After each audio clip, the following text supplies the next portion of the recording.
The fluorescent lights in the hospital hallway flickered slightly as David walked through the entrance. His shoes squeaked against the polished floor with each step. In his hands, he held something he'd been carrying everywhere for the past 3 months, a portrait of his daughter. It wasn't just any portrait. He'd paid good money for it last year, hiring a real artist who spent weeks getting every detail just right. The painting showed his 15-year-old daughter exactly as he remembered her on her best days. Her smile was bright and genuine. Her eyes sparkled with life. Her whole face seemed to glow with happiness and confidence. That girl in the painting felt like a stranger now.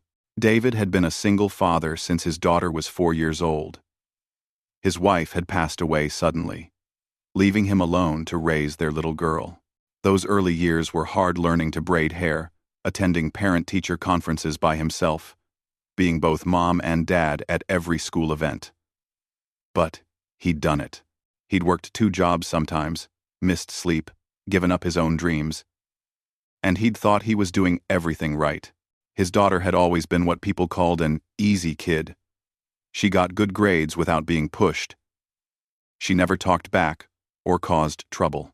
She kept her room clean and helped around the house without being asked. Friends and family would tell him how lucky he was. "You make it look so easy," they'd say. And David would smile proudly, thinking he must be doing something right as a parent. But looking back now, he realized he'd missed everything. The signs had been there for months, maybe even longer. She'd started wearing long sleeves even in summer. She'd pick at her food during dinner, pushing it around her plate and claiming she'd eaten a big lunch. She spent more and more time alone in her room, with the door locked. When he'd ask how school was going, she'd just say, "Fine," in a flat voice that didn't match the smile she'd force onto her face. David had told himself it was normal teenage stuff. Weren't all teenagers moody and private? Didn't they all go through phases? He'd read articles online that said to give teens their space, not to hover too much. So, that's what he did. He gave her space. 3 months ago, that space had almost cost him everything. He'd come home from work early one afternoon, something he rarely did. The house was too quiet. He'd called out his daughter's name, but got no response. A feeling of dread washed over him as he climbed the stairs. Her bedroom door was closed. He knocked once, twice, then opened it when she didn't answer. The bathroom light was on. He found her on the floor, unconscious, an empty pill bottle nearby, the ambulance ride, the emergency room, the stomach pumping, the overnight observation. It all blurred together in his memory like a nightmare he couldn't wake up from. The doctors had saved her life, but told him she needed more help than they could provide in a regular hospital. She needed psychiatric care. For the past 3 months, his daughter had been a patient in a specialized treatment facility an hour away from their home. David had visited every day that was allowed, but the visits were limited and supervised. He hadn't been able to just sit with her, just be her dad. Everything was appointments and therapy sessions and treatment plans. Today was different, though. He'd gotten a call from the facility saying they needed to meet with him about his daughter's progress. They wanted to discuss her treatment and talk about next steps. David had taken the day off work and driven straight there, the portrait carefully placed on the passenger seat beside him. He'd been carrying that portrait everywhere lately. It reminded him of better times. It reminded him of the daughter he thought he knew. Sometimes he'd just stare at it, trying to understand where that happy girl had gone and how he'd failed to notice her disappearing. Now, standing at the nurse's station in the psychiatric ward, David felt completely out of place. This building didn't look like a regular hospital. It tried to look welcoming with its soft colors and artwork on the walls. But he could see the locked doors and the security measures. This was a place for people who weren't safe to leave on their own. His daughter was one of those people. That thought made his chest tight. A nurse approached the desk from the other side. She was young, maybe in her late 20s, with her hair pulled back in a neat ponytail. She had kind eyes, but David could see the exhaustion there too. Working in a place like this probably took a lot out of a person. "Can I help you?" she asked with a professional smile. David cleared his throat. I'm here for a meeting about my daughter. They called me this morning and asked me to come in. Of course. Can I have your name? As David gave his information, he shifted the portrait in his hands. The nurse's eyes fell on it, and something changed in her expression. Her professional smile faded. She stared at the painting for a long moment, then looked up at David with an emotion he couldn't quite read. Is something wrong? David asked. The nurse glanced over at her colleague, an older woman who was updating charts on a computer. The two exchanged a meaningful look that made David's stomach drop. Sir, the younger nurse said carefully, may I ask about that portrait? David looked down at the painting in his hands. It's my daughter. I had it made last year, before everything happened. I carry it with me sometimes. The nurse's expression softened with something like sympathy, but there was also concern there. She called her colleague over, showing her the portrait. The older nurse's eyebrows raised slightly. Sir, the younger nurse said gently, turning back to David. The girl in this portrait is a patient here. I know, David said, confused. That's my daughter. That's why I'm here. I got a call this morning about a meeting. The nurses exchanged another glance. The older one touched the younger nurse's arm and whispered something David couldn't hear. Then she walked quickly down the hallway, disappearing through a set of double doors. Please have a seat, the younger nurse said, gesturing to the waiting area. The doctor will be out to speak with you in just a moment. Things I want the sang. These now the name ah. These now the sang. These now the sang. These now the sang. These now the sang. These now the sang. These now the sen. These now the sen. These now. Is something wrong? David asked again, his heart starting to pound. Is she okay? Did something happen? She's fine, the nurse assured him quickly. The doctor just needs to speak with you. Please, have a seat. David moved to the waiting area but couldn't sit down. He paced back and forth, the portrait clutched in both hands. Other people in the waiting room glanced at him occasionally, probably wondering what his story was, why he was here. 5 minutes felt like an hour. Finally, a woman in a white coat emerged from the double doors. She was in her 40s, with graying hair and a serious, but not unkind face. She walked straight to David. Mr. Patterson, she said. I'm Dr. Rodriguez. David followed her through the locked doors, down another hallway, and into a small consultation room. It had a table, a few chairs, a box of tissues on the table. That box of tissues felt ominous somehow.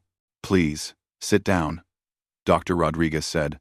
David sat, placing the portrait on the table between them.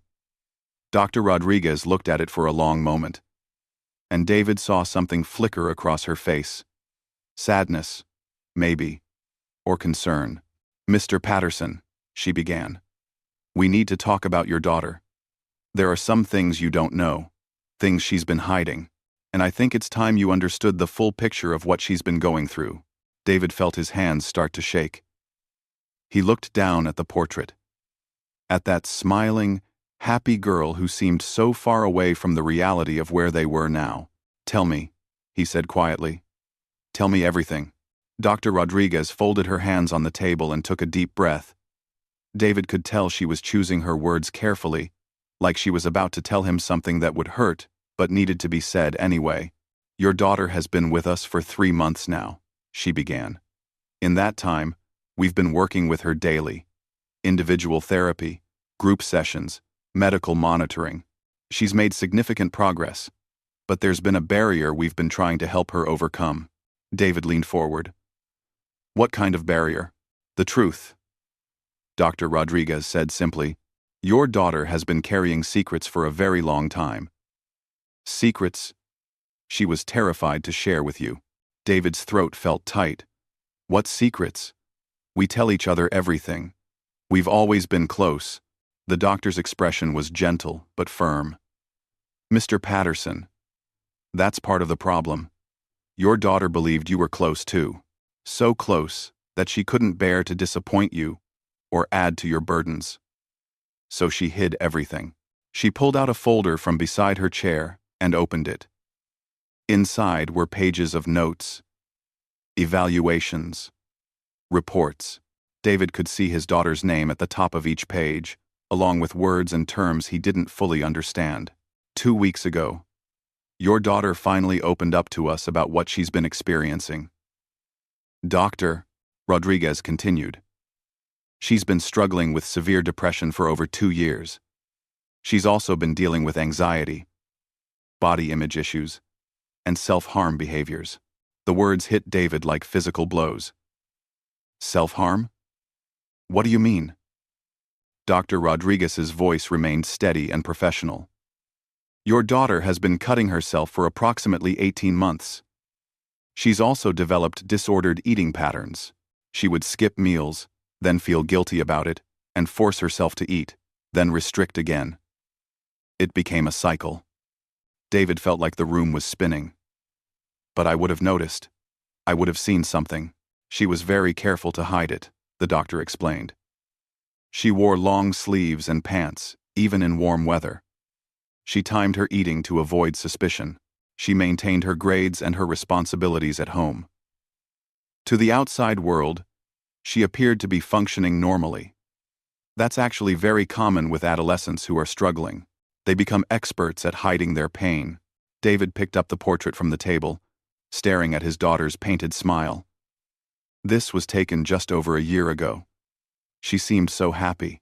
How much of that happiness was real, and how much was performance? Dr. Rodriguez asked gently. That's something we've been exploring with her in therapy. She's told us that she's been wearing a mask for a long time. She learned early on that you needed her to be okay, so she made sure you believed she was. Why would she think that? David's voice cracked. I'm her father. I'm supposed to help her with problems. Dr. Rodriguez pulled out a chair and sat down across from him. Mr. Patterson, your wife passed away when your daughter was very young. Is that correct? Yes, she was 4, and you've been raising her alone ever since, working multiple jobs at times, sacrificing your own needs to provide for her. Is that fair to say? David nodded, not trusting his voice. Your daughter sees all of that, the doctor continued. She sees how hard you work. She sees the sacrifices you make. She's watched you miss sleep and skip your own meals to make sure she had everything she needed. In her mind, you've already given up so much. How could she add to that burden by telling you she was falling apart? The words landed with devastating clarity. David thought back to all the times he'd complained about being tired after a double shift. All the times he'd talked about bills and expenses. All the times he'd said things like, "At least you're not giving me any trouble," or, "You're the one good thing in my life." He'd meant those things as compliments. He'd thought he was telling her how proud he was, but she'd heard something else entirely. She'd heard that she needed to stay good and trouble-free, no matter what she was going through inside. There's something else, Doctor, Rodriguez said, her tone becoming even more careful. Your daughter has talked a lot about her mother in our sessions, about the way you've kept her memory alive. David felt defensive. What's wrong with that? Her mother was an amazing person. I wanted my daughter to know her, to feel connected to her. I understand, the doctor said. But let me ask you something. How often did you talk about your wife's positive qualities? Her intelligence, her kindness, her beauty? All the time. I wanted my daughter to know what an incredible woman her mother was. And did you ever talk about your wife's struggles, her flaws, the times she made mistakes or had bad days? David opened his mouth to respond, then closed it. He thought back through years of conversations and realized the truth. He'd created a saint out of his wife's memory. Every story he told was about her best moments. Every photo he displayed showed her at her most beautiful and happy. He'd built a shrine to her perfection. Your daughter has been trying to live up to an impossible standard, Dr. Rodriguez explained. In her mind, her mother was perfect, and since you lost someone so perfect, she felt she needed to be perfect too. She needed to be smart enough, good enough, trouble-free enough to make up for the loss you'd suffered. David put his face in his hands. I never meant for her to feel that way. I know you didn't. Most parents don't realize the pressure they're putting on their children. You were trying to honor your wife's memory and help your daughter feel connected to her mother. Those were good intentions. But the impact on your daughter was different than you intended.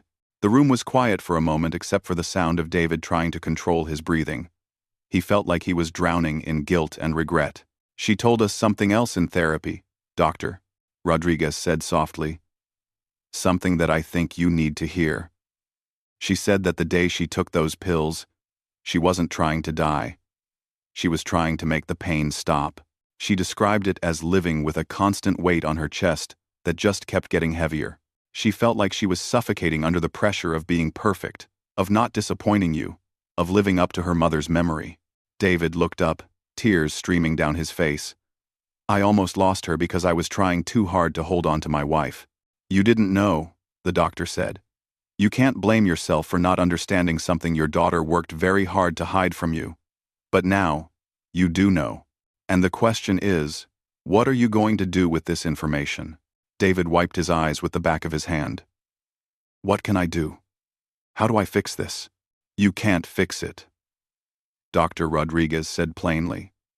This isn't something you can solve or repair like a broken appliance. Your daughter has mental health conditions that will require ongoing treatment and management. What you can do is learn. You can understand.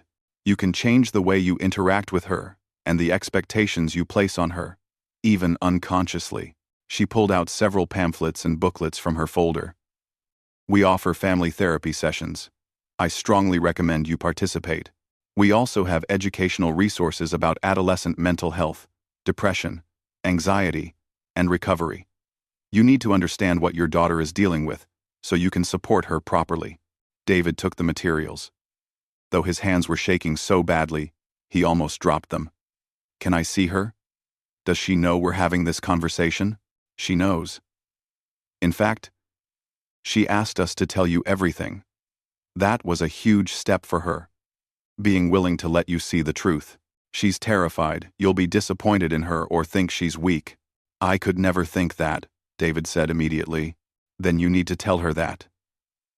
But more importantly, you need to show her that through your actions. She needs to know that you love her as she actually is, not as the perfect, problem-free daughter you thought you had. Dr. Rodriguez stood up. I'll take you to see her now. But before I do, I need you to prepare yourself. The daughter you're about to see may not look like the girl in that portrait. She's lost weight. She looks tired. She's fragile right now. But underneath all of that, she's still your daughter. She just needs you to see all of her, including the parts that are struggling. David stood up, still holding the portrait. He looked down at the painted face one more time.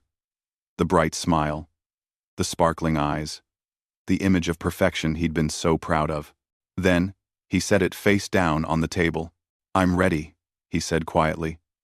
I'm ready to meet my real daughter. Dr. Rodriguez led David down a long hallway, painted in soft blue tones. They passed several common areas where patients sat in groups or watched television. But most seemed lost in their own worlds. David tried not to stare, feeling like an intruder in a space he didn't understand. They stopped at a door marked Family Meeting Room B. Through the small window, David could see his daughter, sitting in a chair, staring at her hands in her lap. Even from this distance, he could see the difference. Dr. Rodriguez had tried to prepare him, but nothing could have really prepared him for this moment. Remember, the doctor said quietly, let her lead the conversation. Don't push her to talk about things she's not ready to discuss. And most importantly, just listen. Don't try to fix everything right now. David nodded, though his heart was pounding so hard he could hear it in his ears. Dr. Rodriguez opened the door. I'll be right outside if you need me. You have an hour together. The door closed behind him with a soft click. For a moment, father and daughter just looked at each other across the small room. She was thinner. That was the first thing David noticed. Her cheekbones were more pronounced, and her clothes hung loose on her frame. Her hair, which had always been thick and shiny, looked dull and pulled back in a simple ponytail.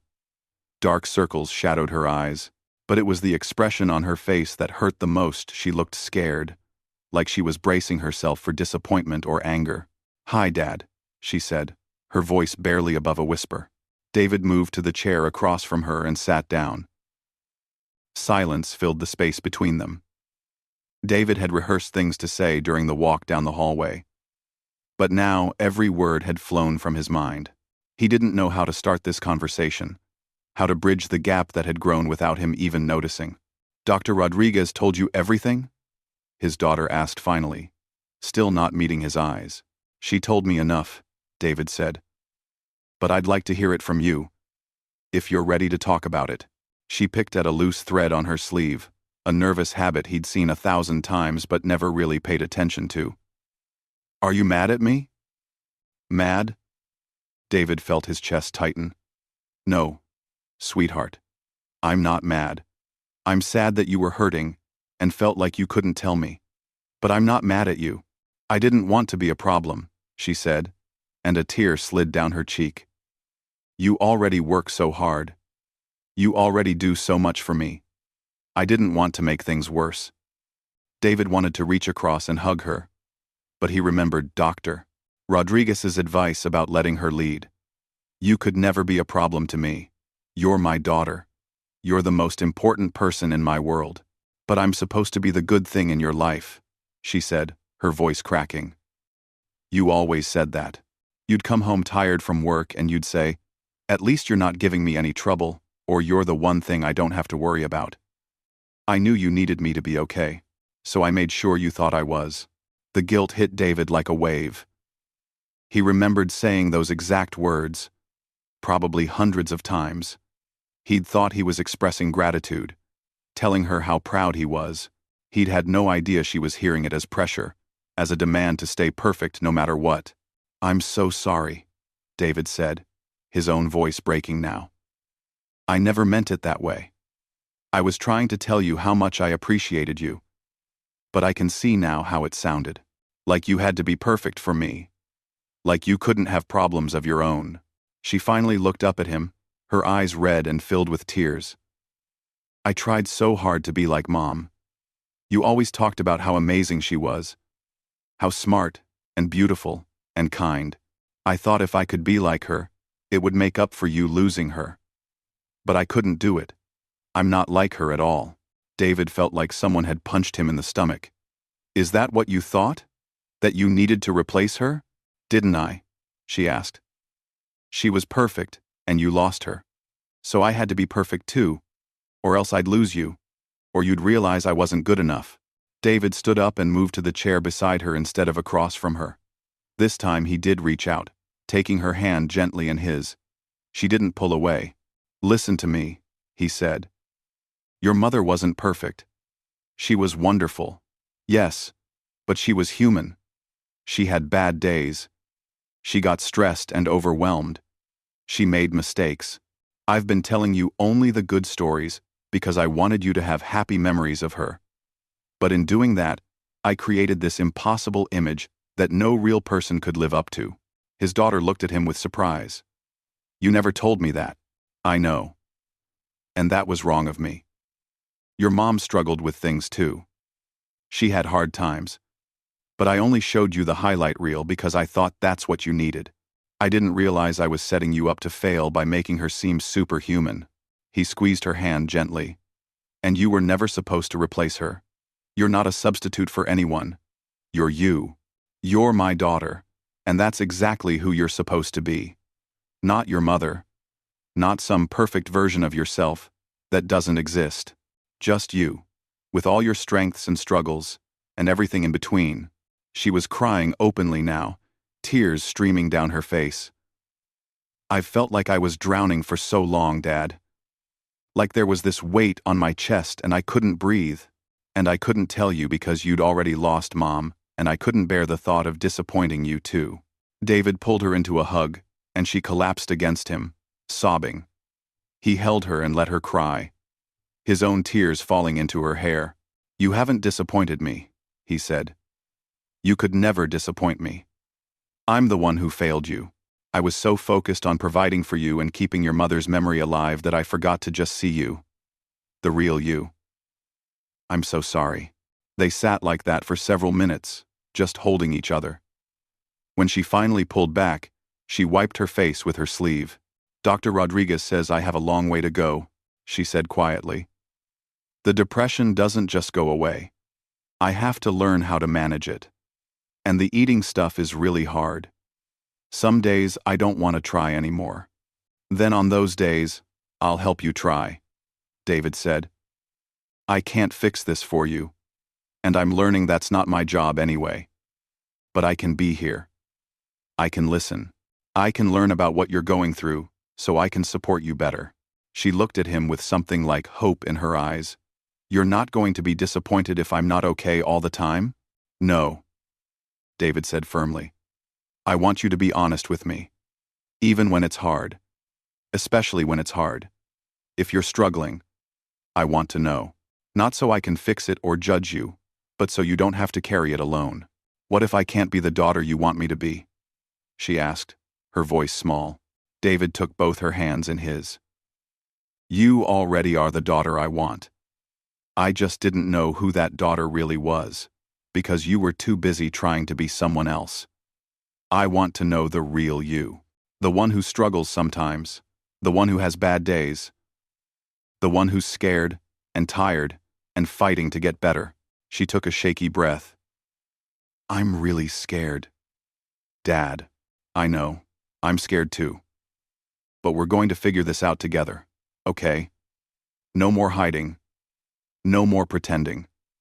Just honesty. Even when it's messy." She nodded slowly. "Dr. Rodriguez wants me to do family therapy with you, where we talk about stuff together, with a therapist there." "I'll do whatever it takes," David said. "I've already signed up for some support groups too. For parents of kids with mental health issues. I need to learn. I need to understand what you're going through." For the first time since he'd entered the room, she gave him a small smile. It wasn't the bright, perfect smile from the portrait. It was tentative and fragile and real. "I showed Dr. Rodriguez the portrait you made of me," she said. "The one from last year?" David nodded. "I've been carrying it everywhere.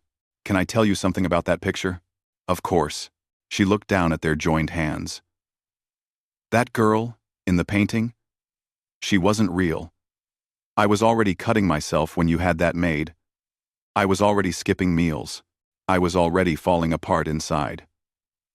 But I smiled for the artist because that's what everyone expected. That portrait is a lie, Dad. It's who I pretended to be, not who I was." David felt tears threatening again.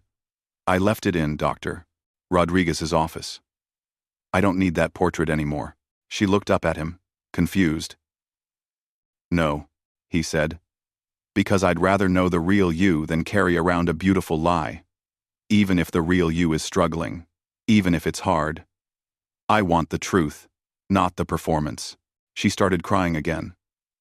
But this time, it felt different. Lighter, somehow.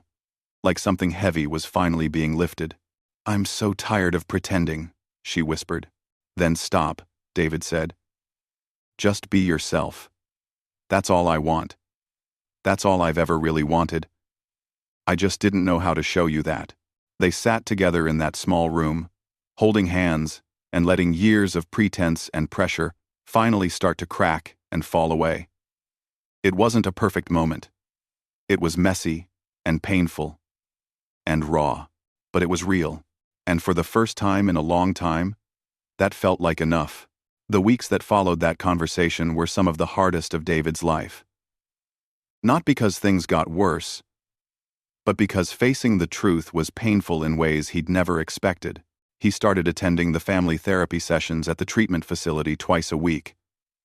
The first session was awkward and uncomfortable. Sitting in a room with his daughter and a therapist, being asked to talk about feelings and communication patterns felt foreign to him. He was a man who fixed things, who worked hard and provided. Sitting still and just talking felt like the opposite of doing something useful, but he kept going.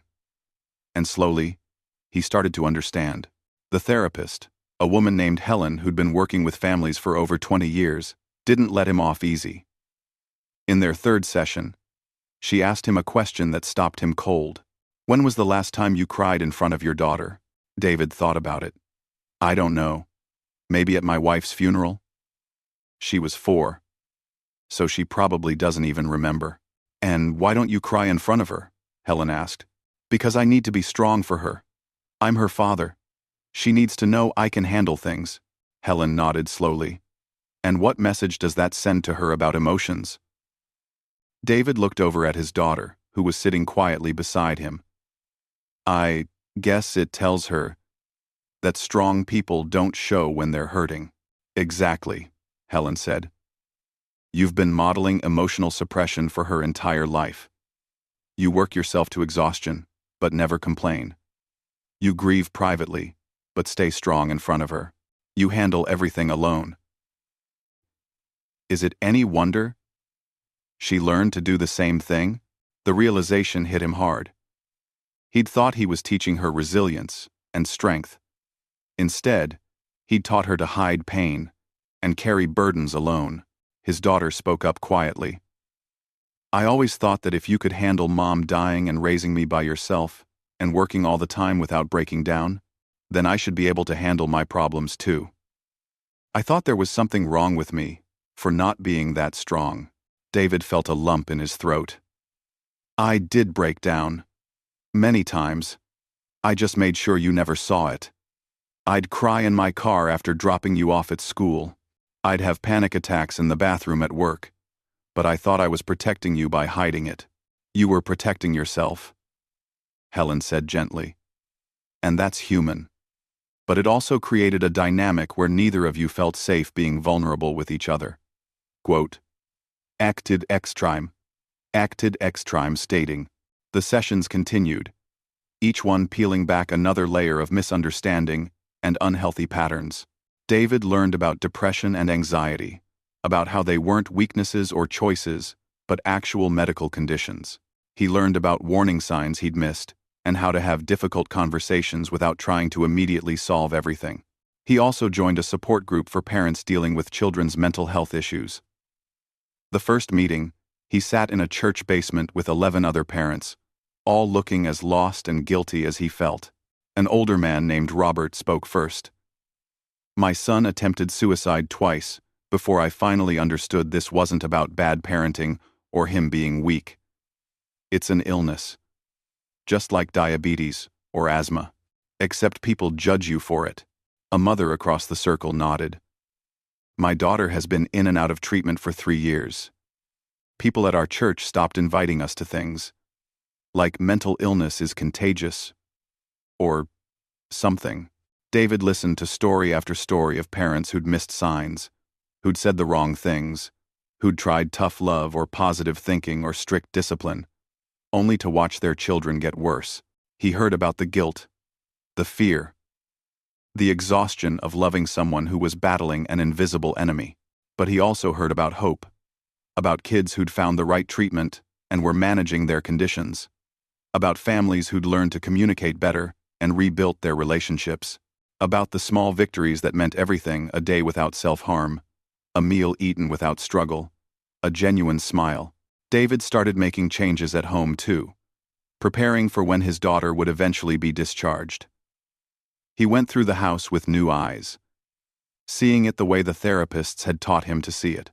The living room wall had been covered with photos of his late wife, professional portraits, wedding photos, pictures of her smiling and beautiful.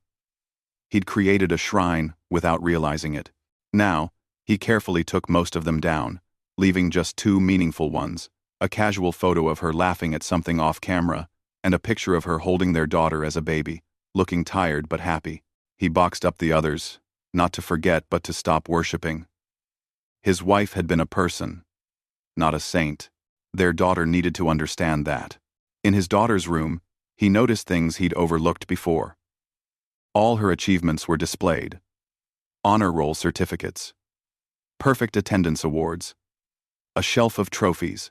But there was nothing personal, nothing that showed struggle or failure or just ordinary life. Her room looked like a resume, not a space where a real teenager lived. David also started seeing a therapist himself. Dr. Chen was patient with him as he worked through his own grief and guilt. In one session, David broke down completely.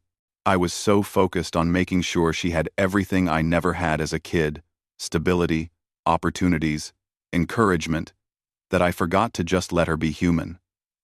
I turned her childhood into a project. Make sure she succeeds. Make sure she doesn't struggle. Make sure she's happy. But I never taught her that it's okay not to be okay. Dr. Chen listened and then said something David would never forget. You can't protect people from pain by pretending it doesn't exist. You can only teach them how to move through it. And you can only teach that by modeling it yourself. So David started being more honest. When he was tired, he said so. When he was worried about money, he didn't hide it completely. He shared it in an age-appropriate way.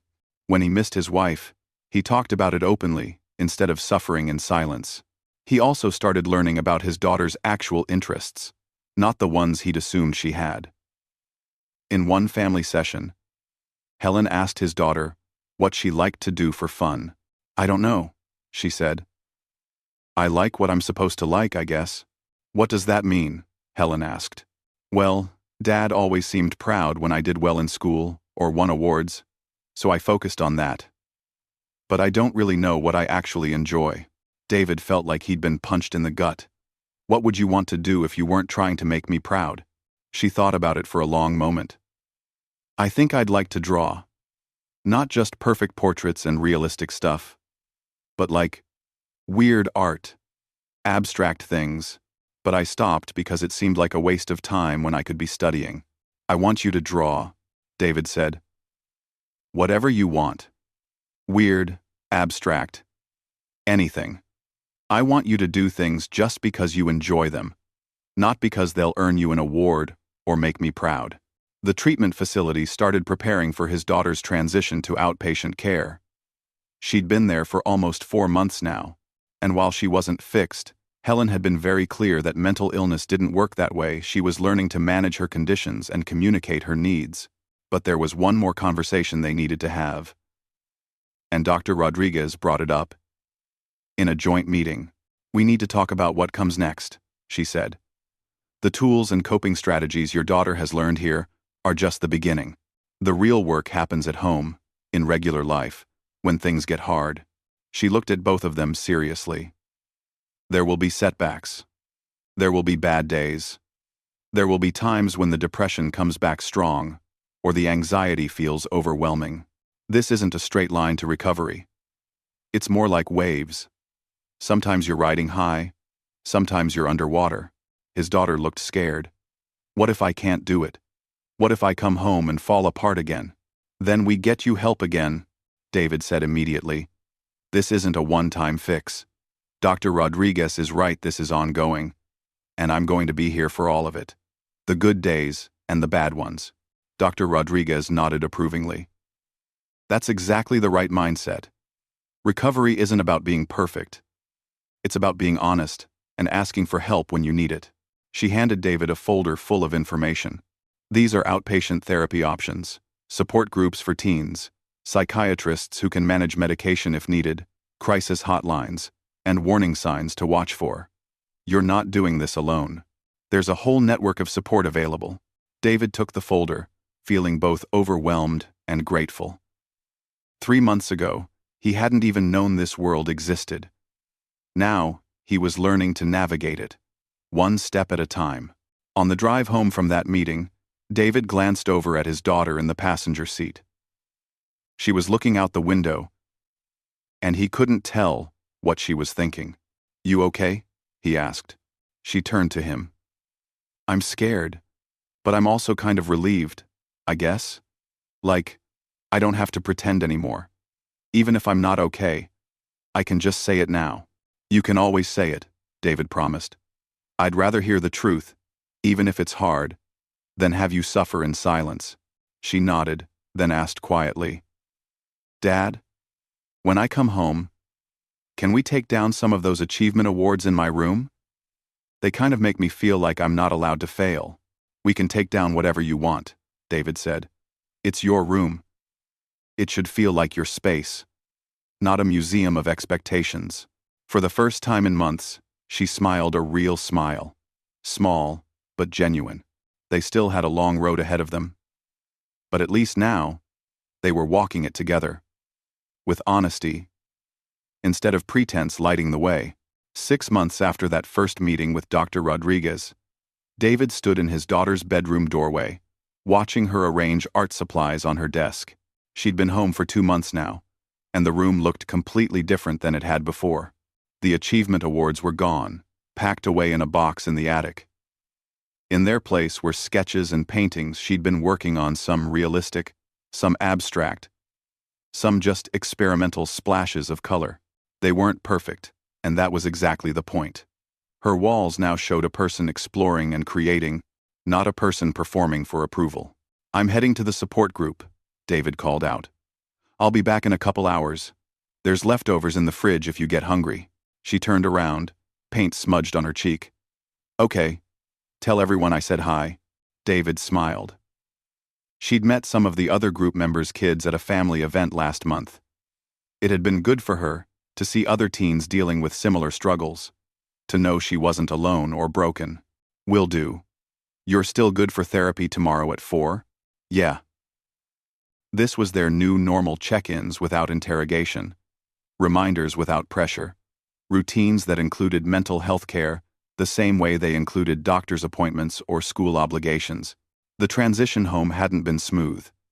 David had expected that, but living through it was different than preparing for it. There had been hard days, right from the start. The first week home, his daughter had a panic attack at 2 in the morning.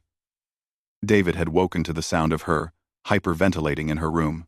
The old him would have panicked too, would have tried to immediately fix it or make it stop. But he'd learned better. He'd sat with her, helped her through the breathing exercises she'd learned in treatment, didn't tell her to calm down or that everything was fine. He just stayed present until the attack passed. "I thought I was better," she'd said afterward, exhausted and discouraged. "I thought coming home meant I was fixed." "Being home doesn't mean you're fixed," David had told her gently. "It means you're ready to practice what you learned. You're going to have setbacks. That's part of recovery, not a sign of failure." There had been other difficult moments too. Days when she didn't want to eat, and they had to work through it together. Times when the depression hit hard, and getting out of bed felt impossible. Moments when old habits tried to creep back in, and she had to use her coping skills to push through. But there had been good moments too. More of them than David had dared to hope for. Like the day she'd come home from outpatient therapy and announced, "I told the group about the cutting today." Out loud. And it felt scary, but also kind of freeing. Or the evening they'd cooked dinner together and she'd actually told him she was struggling with her meal instead of just pushing food around her plate. They'd worked through it smaller portions, foods she felt safer with and she'd eaten. Or the afternoon she'd shown him a painting she'd made. It was dark and chaotic, full of harsh lines and stormy colors. "This is what depression feels like to me," she'd explained. "I wanted to show it, instead of just holding it inside." David had hung that painting in the hallway, right where the perfect portrait used to be. Speaking of that portrait, David had kept it face down in his closet for months.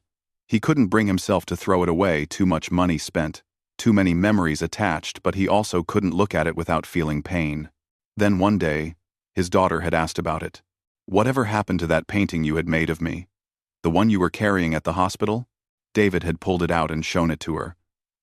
They'd sat on his bed together, looking at the image of who she'd been pretending to be. "Do you want to keep it?" David had asked. She'd studied it for a long moment.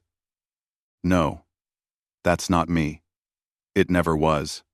But I don't think we should throw it away either. What should we do with it?" She'd thought about it, then said, "Maybe we could paint over it? Like, I could use it as a canvas and make something new, something real." So that's what they'd done. Over several weeks, she'd slowly painted over that perfect smile, and those bright eyes, transforming the portrait into something completely different. The new painting was layered and complex, showing hints of what was underneath while creating something entirely new on top. When she'd finished, she'd titled it Metamorphosis. It showed a figure emerging from shadows, not fully in light, but not trapped in darkness either. In between, transitioning, becoming. David had asked her what it meant to her. It means I'm not that girl anymore, but I'm also not the girl who was falling apart in secret. I'm someone new, someone who's learning to be honest about the hard stuff. I'm not there yet, but I'm not where I was. That painting now hung in the living room, where guests could see it. When people asked about it, David no longer said, "This is my daughter." Instead, he said, "This is a painting my daughter made." She's an artist. David had changed too, in ways he was still discovering. He'd learned to talk about his own struggles. When he had a bad day at work, he came home and actually said so instead of pretending everything was fine. When he missed his wife, he mentioned it openly. When he felt overwhelmed, he admitted it. At first, it felt weak. But his therapist had helped him understand that vulnerability wasn't weakness, it was honesty. And honesty was the foundation of real connection. He'd also joined a grief support group, something he should have done years ago, talking to other people who'd lost spouses, who understood the specific pain of that loss, helped him process feelings he'd been burying for over a decade. One evening, sitting at the dinner table together, his daughter had said something that stuck with him. "You seem different, Dad. Lighter somehow." "You think so?" "Yeah. Like you're not carrying everything by yourself anymore. Like you're letting yourself be human." David had smiled. "I guess I'm learning that being strong doesn't mean never showing weakness. It means being honest about when things are hard." "I'm learning that too," she'd said quietly. They'd sat there in comfortable silence, eating dinner together, something that used to be tense and full of unspoken pressure, but now felt peaceful. The real test came about 3 months after she'd come home. David had gotten called into work for an emergency on a Saturday. His daughter had been alone for several hours when he got home, and he'd found her in her room, sitting on the floor. His first instinct was panic. But he'd taken a breath and sat down beside her. "How are you doing?" he'd asked. "I had a bad moment," she'd admitted. "I wanted to hurt myself." The urge was really strong. David's heart had clenched, but he'd kept his voice steady. "What did you do?" "I used the techniques from therapy. I held ice cubes in my hands. I called the crisis line. I texted my friend from group, and then I drew instead." She'd shown him her sketchbook, filled with angry scribbles and dark images. "It's not pretty, but it helped." David had pulled her into a hug. "I'm so proud of you. Not because you didn't struggle, but because you used your tools and asked for help. That takes real courage." She'd cried against his shoulder. "It's so hard sometimes, Dad. I wish it wasn't this hard." "I know. I wish that too. But you're doing it. You're fighting. And I'm here with you." Now, months later, David walked into the support group meeting and took his usual seat in the circle. New parents were there tonight, looking lost and scared the way he'd looked 6 months ago. One father spoke up. "My son just got diagnosed with depression. I don't know what to do. I feel like I've failed him somehow." "My son." David waited until others had shared, then spoke. 6 months ago, my daughter was in a treatment facility. I'd been completely blind to her struggles because I'd created an environment where she felt like she couldn't tell me. I thought I was being a good father by being strong and never showing weakness, by praising her for being easy and trouble-free. But really, I was teaching her to hide her pain. He paused, looking at the new father. "The fact that you're here means you haven't failed. You're learning. And that's what your son needs, not a perfect parent, but one who's willing to learn and grow alongside him." After the meeting, David drove home through the quiet streets. He thought about that portrait, the one he'd carried into the hospital 6 months ago. He'd been so attached to that image of his daughter, perfect, happy, unburdened. But real love, he'd learned, wasn't about keeping someone perfect. It was about seeing them fully, struggles and all, and choosing to stay. It was about creating a space where people could be honest about their pain without fear of judgment or disappointment. When David got home, his daughter was in the living room working on a new painting. She looked up when he walked in. "How was group?" "Good. Helped a new dad who's just starting this journey." She smiled. "You're good at that, helping people." "I'm learning," David said. "We both are." He sat down on the couch, just watching her paint for a moment. She was focused and calm, creating something from nothing. Not performing perfection, just existing and expressing.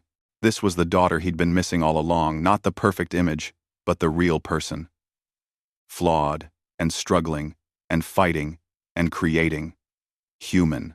And that was more beautiful than any portrait could ever capture. "Hey, Dad," she said without looking up from her canvas. "Yeah? Thank you." "For what?" She finally met his eyes. "For letting me be real. For not needing me to be perfect anymore. For being real with me, too." David felt his throat tighten with emotion. "Thank you for giving me another chance to get it right. For teaching me what real strength looks like." She went back to her painting, and David sat there, in the comfortable quiet of their home. Outside, the evening settled in. Inside, two people who'd almost lost each other were building something new, not perfect, but honest. Not easy, but worth fighting for. The old portrait was gone, painted over and transformed. But the people it represented? They were still here. Still growing. Still learning to see each other clearly. And that was the most important work they'd ever do.